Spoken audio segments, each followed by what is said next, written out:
My husband of a decade literally called me on a Thursday afternoon while I was stirring the marinara sauce for his favorite chicken parm and ended our marriage in 37 seconds flat. He didn't even pause when I dropped my phone into the sauce. I wish I was kidding about the marinara part, but I'm not. That phone landed right in the pot, and I just stood there watching it sink like it was some kind of twisted metaphor for my entire marriage. Looking back, it absolutely was. I'm Maya. I was 33 years old, standing in my kitchen in Scottsdale, Arizona, watching my iPhone drown in tomato sauce while my husband's voice echoed in my head. He was so cold. It sounded like he was canceling a gym membership, not a marriage. He said he'd filed for divorce, that I'd be hearing from his attorney, and that I shouldn't contact him directly. Everything would go through the lawyer. Then he hung up. 37 seconds. I checked the call log later. 10 years of marriage reduced to less than a minute, and ruined chicken parm. The chicken, by the way, had way more loyalty than Carter ever did.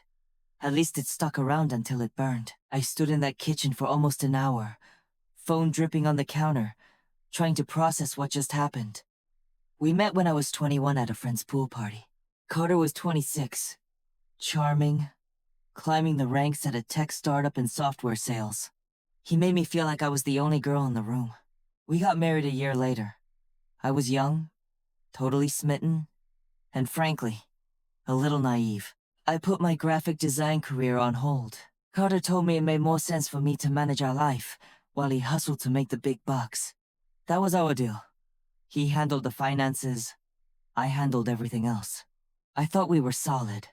Now I realize I was just the last one to know we weren't. The red flags were totally waving. His networking events had doubled over the last 2 years. He suddenly locked his phone with a crazy complex passcode. Company policy, he said. He started hitting the gym at 5 a.m. out of nowhere. I believed every single excuse because he was my husband. I trusted him. That was my first major mistake. Trusting him with the keys to the castle and never checking the locks. I called my best friend Chloe, who has been my ride or die since high school. She picked up on the second ring, and I spilled everything. Chloe immediately called him a coward and said a lot of other colorful words I won't repeat here. But then she got practical. Chloe is the type of friend who lets you cry for exactly 5 minutes before handing you a tissue and a battle plan. She told me not to sit around waiting to get served. She told me to go digging. Carter always kept his home office locked, claiming client confidentiality. But honestly, the lock was super cheap. I grabbed a butter knife and popped it open in about 30 seconds. Ironic. 37 seconds to end a marriage. 30 seconds to start uncovering the absolute garbage fire he'd been hiding. Right on his desk, I found a letterhead. Vance and Associates Family Law, based in downtown Phoenix. I snapped a pic.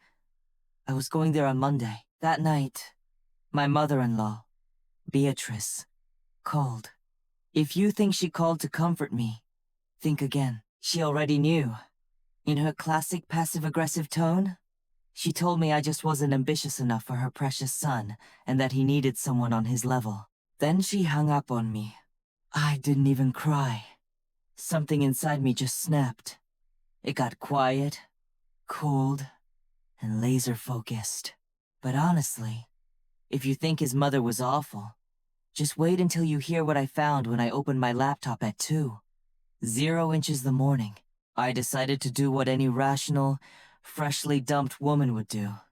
I became a forensic accountant at 2 a.m. Since Carter handled the money, I just signed whatever he put in front of me. I logged into our joint savings account, expecting to see the $60,000 we'd been saving for years.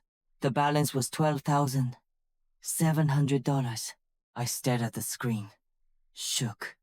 Nearly $47,000 had literally vanished. I pulled up the transaction history and saw steady withdrawals over the past 14 months.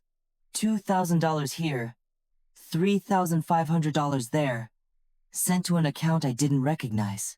Then, my heart completely dropped.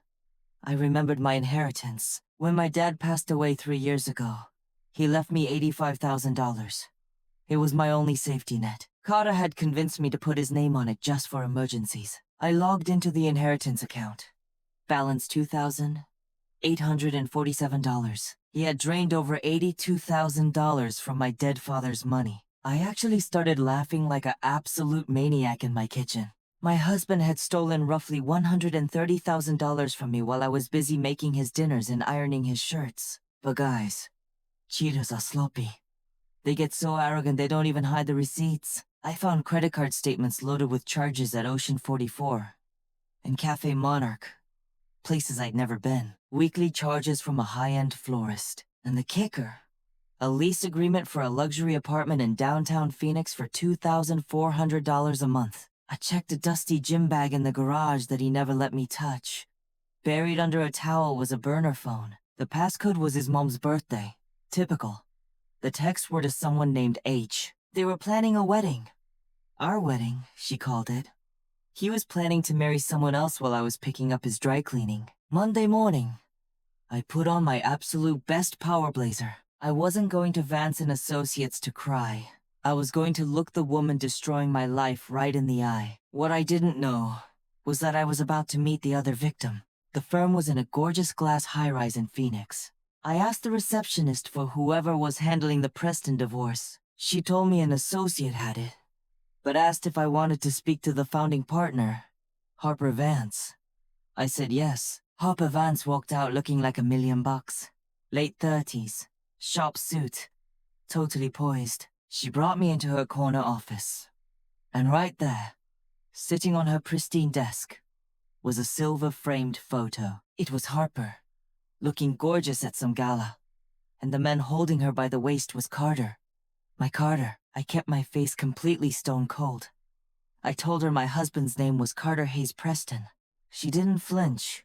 He obviously hadn't used that name. So, I pulled out my new phone and showed her a picture from our anniversary. I just want to make sure we're talking about the same guy, I said. Harper looked at the screen and literally turned the color of printer paper. She practically collapsed into a chair. In a whisper, she said, "His name is Hayes. Hayes Preston." I told her his full legal name, that we'd been married for 10 years, and that I was very much alive. Alive. That was the word that broke her. Harper looked totally horrified. He told me his wife died in a car crash 3 years ago. She choked out. He said he was a widower. I looked at her hand. She was wearing a massive, flawless diamond ring.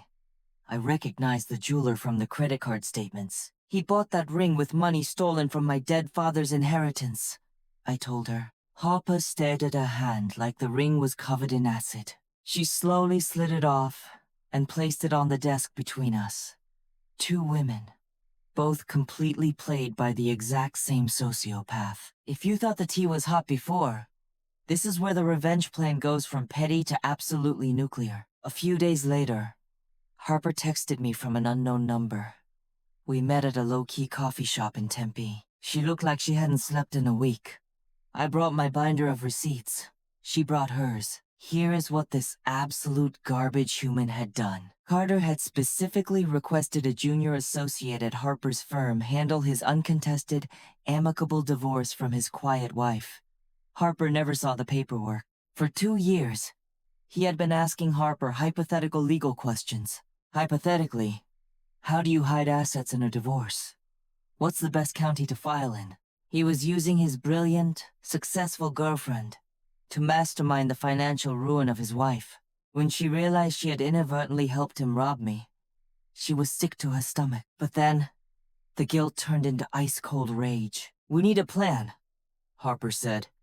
"An airtight plan." Harper couldn't represent me due to the conflict of interest, but she hooked me up with a shark of a lawyer named Marcus Thorne. I sent Marcus all my spreadsheets, the forged bank transfers, and the burner phone screenshots. Marcus called me back and said, "Your husband isn't getting a divorce, Maya.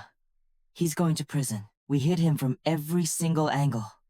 It was a perfectly choreographed takedown. Step 1. Marcus filed my counterclaims. Massive financial fraud, breach of fiduciary duty, and theft. Step 2. I filed a grand theft and forgery complaint with the Scottsdale police. Step 3. Harper met him for a romantic dinner at his favorite steakhouse. She didn't yell. She just calmly took the ring out of her Prada bag, set it next to his martini, said goodbye, and walked out. She blocked his number instantly. He called her 37 times that night. The symmetry was chef's kiss. Step 4. Harper knew exactly how to drop an untraceable anonymous tip to his company's compliance officers regarding his expense reports. By day 18, a process server handed Carter a massive stack of legal documents right in the middle of his open plan office. His coworkers watched him go completely pale. By day 20, his boss, David, pulled him into a conference room. The anonymous tip triggered an audit. Carter was escorted out of the building by security. By day 29, the company audit was done. They found he'd been skimming them exactly like he skimmed me. $34,000 in fake mileage and fabricated client dinners. They fired him for cause and filed their own criminal charges. But it gets better. Because Carter had routed my inheritance money through an account in Nevada before moving it back to Arizona, he committed wire fraud. Wire fraud is a federal crime. Remember Beatrice? His awful mother? Well, she had co-signed on one of Carter's credit lines years ago to help his credit score. Now, creditors were coming after her for fraud liability. She actually called me, her voice shaking, asking if the rumors were true. I didn't yell at her. I just emailed her the PDF of his forged bank documents and the text messages to his mistress. Beatrice finally saw her golden boy for the con artist he was. When he eventually called her from county jail begging for $20,000 in bail money, she hung up on him. Carter was arrested at 7 a.m. in his luxury downtown apartment. His neighbors literally stood in the hallway filming it on their phones as the cops walked him out in handcuffs. Facing state felony charges and the threat of federal wire fraud, Carter took a plea deal. I went to his sentencing. He stood there in an orange jumpsuit, looking so small. His expensive suits and slick charm were completely gone. No family showed up for him. Not even Beatrice. The judge handed down a 6-year state prison sentence and ordered full restitution to both me and his former employer. As the bailiffs led him away, he looked back at me. I think he was looking for pity. I just stared right through him. They liquidated his hidden apartment, auctioned off his beloved Tesla, and seized his accounts. I got my house, a massive chunk of my stolen money back, and a slice of his pension. Harper Vance came out clean. The state bar reviewed the situation, recognized her as a victim, and she continued absolutely thriving in her career. As for me, I went back to graphic design. I started building my own emergency fund. I even adopted a cranky rescue dog that Chloe suggested I name Karma. It stuck. Some people wonder if the universe actually keeps score. Take it from me, it does. You just have to be willing to help it do the math.